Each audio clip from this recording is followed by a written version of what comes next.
Hey, welcome back. Thank you guys for tuning back in this week. I am here with my guys, and we are going to talk about one thing. We're talking about LeBron James this week. LeBron James. I'm sure you've heard of him. It's pretty good. We're going to try to settle some things, but I think where we want to start with LeBron is obviously the GOAT debate.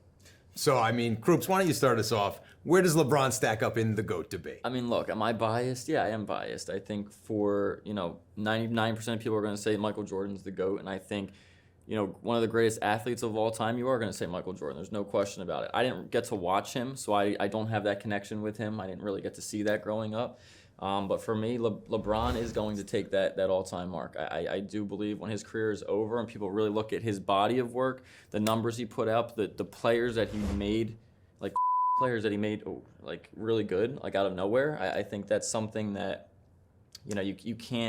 you can't argue in the end. I mean, 10,000 plus rebounds, 10,000 plus assists. He's going to be the all-time points leading scorer. Like across the board, he's done everything he said he was going to do and then some, like throughout his entire career. And that's just, it's unheard of. It really is unheard of. And he had sky-high expectations and he shattered them all. What more is there to say? So he's got LeBron as the GOAT. No, not yet. He will be though. Okay. That's what I'm saying. So not yet. So what does he need to do to get there? What more can he do? At the end of his career, once he becomes the all-time points leader, then he's the GOAT. That's it. Okay. That's it. That's my take. All right, Carlo. One thing he's not a big. I get that. Yeah, kind of is. He's everything. He's everything. 7 feet tall. Yeah. I find it interesting that it's always Jordan went 6 for 6 and they punish LeBron. I'm just like, I would rather go and lose in the finals every year than not go at all. Right. So I guess I don't get that. Like, was Jordan 6 for 6? No, he went to 6 NBA finals. Like, I don't know. Like, why do we punish LeBron? I mean, there's a couple teams he dragged there. I mean, when you look statistically, his first finals appearance, he got swept by the Spurs. That's one of the worst finals teams to ever make it. Yep. And then the one that lost to the Warriors with no Kyrie and no Kevin Love. No. I don't think he should be penalized for those things. No way. And he actually played better on the court that finals than anyone else on either team. He should have been the finals MVP in a losing effort that year. To me, I'd rather go and lose in the championship every year than not go. So I don't get why he gets penalized that much for that. Like Ryan says, stat-wise, he is the stat monster. 30K, 10K, 10K, impossible. Number one all-time in points. The thing with Jordan, though, he dominated his era. Mm-hmm. Dominated. The scoring titles, 10. He wouldn't let you beat him. LeBron lacks some of that killer instinct. I get it. I think at the end of the day, they're both the best for different reasons, right? I mean, to me, it's 1A and 1. It's Jordan, LeBron, and to me, Kareem's 3. But wow, you need one. Yeah, we got to pick one. Yeah, to me, I mean, we'll go from a tangent. I still think you could put Kareem the best, to be honest with you. But that's a whole other story. But for me, I don't get the LeBron hate sometimes. I think he is the man. Like I said, is he the GOAT? I'd love to see him win one more title. Is he going to get there? I don't know. I mean, it was a down year, but once again, 37 years old, he averaged over 30 points. Like, the stat, he's the youngest to average 30 points and the oldest to average 30 points. That's great. That's absolute madness. The thing is, he's spoiled us. To us, we're numb to this when we should be celebrating it year after year. Like Ryan said, I remember watching him in high school. So for 20 plus years, he's been the focal point of sports, and he's lived up to it. So I kind of dodged around the answer. Dodging. But it's okay. Completely dodging the question. But that's okay, because I don't think we can have too many LeBron GOATs, although I guess we could. What I always see is, you see like the majority of people go Jordan, and then some of the outliers say LeBron. That's what I've always seen. At least when you watch some of the on ESPN, wherever you're watching, you're going to see the commentators always giving the credit to Jordan and then going to LeBron. And occasionally you get one out of a handful that goes there. Right now we have, I'm saying 2 people that are saying LeBron is the GOAT. Wow. And we've watched LeBron. You're backing me?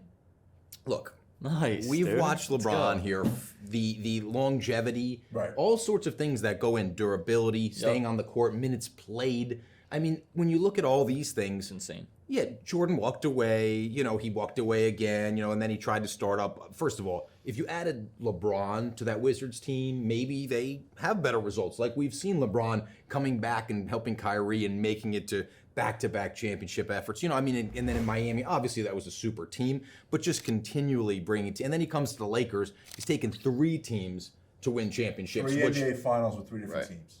Right, and the regular season MVPs, finals MVPs. I mean, you look at all of that, the total points and all the accumulation that he's going to have, that all goes into the debate as well for GOAT. So, I mean, I've always been a big LeBron guy from the beginning, but I remember watching him young and taking these horrible Cavs teams to the finals and scoring 50 points in conference finals. He should be punished for losing that. He overachieved. Right. I mean, you're watching this 22, 23-year-old kid scoring 50 plus on a big, tough team, and you're just like, man. I remember when they were playing, the Pistons, and they had these games where you're like, whoa, and you don't think like GOAT at that point. It was really, I think the conversation kind of started in Miami when they won I think it was their second championship, and now LeBron had 2 championships. He had the MVPs. Him and Jordan were like right here. And I think because he didn't win more and more championships, everybody kind of was like, oh, Jordan's got to take it. But I think, like you said, career points, the assists that he put. I mean, just watch the passes. He's one of the best passers I've ever seen. I think we're missing the biggest thing. And to me, it's the greatest achievement in basketball history, maybe sports history. He took them back from down 3-1 against a 73 team. It was the greatest. That's the greatest achievement in basketball history. 100%. That was 100%. the most winning team up 3-1. Right. He brought them back. It's mythical. And against the greatest team. I mean, the Warriors were 72 wins that year or something. Right? 73. 73 wins. They were 73. I mean, the greatest single season team. I mean, or one of whatever, but I mean, it's insane. That's the thing. So at the beginning of LeBron's career, he ran up against the Spurs dynasty. The back end, he's had a Warriors dynasty. I never quite saw that with Jordan because he was getting beat up by the Pistons. He was getting beat up by the Celtics early on. Then Pippen came on, things kind of turned for him. So, and how many people can you say in any sport, any career, anything, arguably the best player from 21 years old till 37? Nobody. Yeah. Who can you say that about? Yeah, I mean, he was top 3 every single year. 3 decades. For all 3 decades that's now. insane. 2000, Right. 2010. Think about that. And he's still in the conversation. Like, how is that possible? I think this year. I mean, and as a bigger guy, the athleticism, he possesses these things that you're like, man, if I want a guy on my team, I want LeBron. Right. But I mean, I used to buy LeBron James all the way through his career, and what I used to do is I would buy it early in the season or in the off season. And I knew that when he made the finals, because he was going to make the finals, I could sell it and always get more money. Right. But I think a lot of people are probably wondering now, like they see these crazy record sales. Like we just got in the last auction, that NBA Finals book, 480,000. Yeah, I mean, insane numbers. Like, are there any LeBron buys out there right now that make sense? I think that's probably what people are looking at. There's so many. What would you invest in LeBron if you were going to buy right now? The thing is, there's so many cards that people don't know exist of LeBron because LeBron collectors haven't sold them yet. They don't want to sell him yet. They're waiting for him to break that all-time points record. They're waiting him to, end his career and play with his son, whatever the case may be.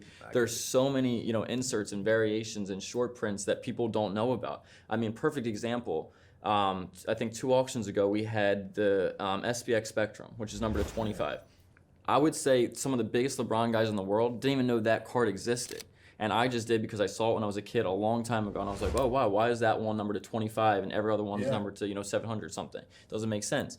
But that's the kind of stuff that people don't realize. These cards will come out of the woodworks that people haven't seen in decades, because they're just holding on to them. They're true LeBron guys. They're not looking for flips. These are investment pieces. So I think, those rare short print inserts, his auto stopped. He stopped signing autographs. You're not going to get LeBron autographs anymore. So buying a LeBron autograph, especially on-card autographs from any year, you're going to be great eventually. I genuinely believe that. He signed from 03 to 010 right. to 2010 when Upper Deck lost their license. Right. So we know how many LeBron autos exist. There's not going to be more. It's supply and demand. Is there not that 2013 throwback set though, where they had the St. Vincent cards and the Jordan UNC cards? It's collegiate though. Nobody really. Some autograph cards. No, there are. That's probably one of the But I'm talking about the true in the Cavs. You know what I mean. It's pro uni autos. Okay, so that's where people should. You're right. 100%. I would stick. it's steer clear a little bit of the collegiate stuff just because that market's more niche. But or high school in LeBron's case. Yeah, Right. exactly. Right, I'm going right. 2003 to 2010 Yep. LeBron autos. You cannot go wrong. I mean, there's just so many there, and especially if they're on card. I mean, I just think that's a even bigger selling point. I just think his market is still a long way to go. I really, really do. What do you guys think of the pristine rookie refractors and different parallels? I see that they're light, value wise. Even the gold, there's a refractor that's not called the black refractor, but it's numbered like 149. When there's another one numbered to like 1,000 or 799. And there's the gold, right? Right. So those other, I look at, for me personally, I'm looking at maybe the pristine or some of those off-brand a little bit. I think the Topps Chrome refractor and everything. I think what we're seeing, I always compare, when I compare Topps Chrome, I'm comparing Bowman Chrome, I'm comparing the Kobe Topps Chrome. I'm looking at those rookies and saying, okay, if Kobe's PSA 10 is 300 grand, 400 grand, whatever that number is, 200 grand, and LeBron's is 100 grand, and LeBron's the GOAT, right, as we're saying, then shouldn't his be there? But I think the amount, of the refractor that year, they put out a lot. There's variations to LeBron there wasn't for Kobe. Right. That's a factor, I think. Definitely. Right, there's a lot more rookie cards for LeBron that you can go exquisite. If you want like Kobe, you're kind of looking at the refractor. There's a few other, parallels in there. But for me, I just think those pristine LeBrons are a steal right now. buy. And I do think some of the refractors in like mid grades, you can get them affordably. You can, used to have to pay 50 grand for an 8 or a 9. I mean, now you can get them 10, 20 grand on some of those. So for me, I think those ones are big buys. We always have huge cards in auction. Right now, we've actually got the Jackie Robinson anniversary themed auction. Right. We've got, it's not just baseball though, people who are thinking, oh, it's a Jackie Robinson auction. Obviously, we're celebrating an incredible achievement 75 years ago for baseball and humankind, accepting and letting Jackie there's and, tons of basketball in there, though. Exactly. We've got some amazing basketball in there. What do you guys think are some of your picks for this Jackie auction that you think are going to absolutely crush it? I mean, there's one right off the top of my head. It's a LeBron. He's got the triple dimensions. It's the green card. I don't know if you guys are familiar with that one. It's an on-card auto, but that card's so hard to grade. So if you actually do research on those, majority of them are 7s, 8s, sometimes 9s, but you very rarely see them like a 9.5 or 10s. That's a black label. Like, that is unheard of. I mean, that's an on-card LeBron auto. It's from a set that not many people have seen because they don't sell that often. One just went on eBay. I think it was like a couple weeks ago, and it was a 9, and it did like 40-something thousand. That's number to 25? This is number 25, and this is the black label of that card, which is impossible. So, something like that, I think that's the kind of stuff people see as like a true investment. You're buying it as a collector because you love LeBron, but you're also seeing like, what am I going to make on this card one day? And cards like that, people don't even know exists until you see it, and it's like, oh wow, I forgot about that card, or I didn't even know that was out there. But that's just a whole new chase, and it brings out a whole new market of people that they only focused on this small group of LeBrons, and there's so much more out there that people just don't dive into because they don't see them on the market.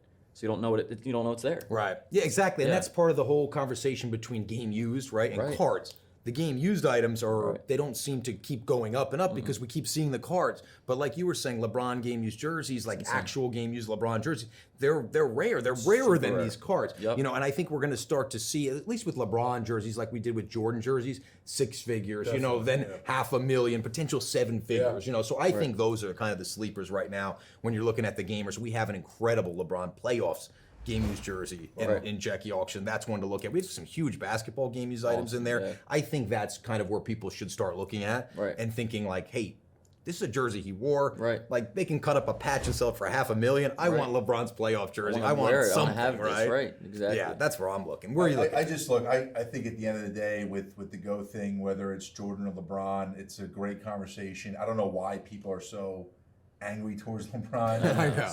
But for me, it's just appreciate the guy. I mean, appreciate what he's done for the game. We're never going to see anyone like him. Jordan or LeBron, they're both the best. I mean, let's just leave it at that. And kind of, just really quick touch on the game used again. If you look at 2 years ago, even a year ago, you could buy LeBron A10 game used jerseys for $7,000. $5,000-$7,000, even maybe nine grand at the most. Those same jerseys you can't touch under $25-$30 grand now. You can't. Oh, I know. And that's just a year because supply and demand. I was There's buying. not I was many buying him out there. every year. I was Right. buying They're, LeBron. I they're bought just his. not out there. I bought his USA Olympics game worn jersey from his rookie season Crazy. for like $6,000, Right. you know, Crazy. with the team letter and everything back like a year or two after Yeah. that. And now I'm thinking six figures on pretty much everything. I mean, I personally, I just bought one a couple months ago. I got it for $10K, and I sold it for pretty much triple as of like a couple weeks ago. And that's just because they're not out there. Yeah. When people see them, and the true like LeBron guys, collectors, investors, they're like, you don't have these on the market. You can't go on an eBay or another auction house and just look for a LeBron, game user. They're just not out there. People are holding on to these things. So when they come up, you can Smart. kind of ask what you want because the Right. prices are not crazy because there's nothing else to compare it to. And there's a huge market because obviously is, when we're talking huge. about goats, I feel personally that's where you're always going to get the return. You're never going to be stuck with it. Right, You're like, I got to sell this. No, right, like there's always a market. You can always Mm-hmm. throw it out there and get the oh, I need money next month. Here, I got a LeBron. I mean, you can always liquidate LeBron as well. Always, So, yeah. well, guys, check out the auction right now on Goldin.co. I'm in, sure and fine. Thank you guys for tuning in this week and every week. We'll see you guys next week.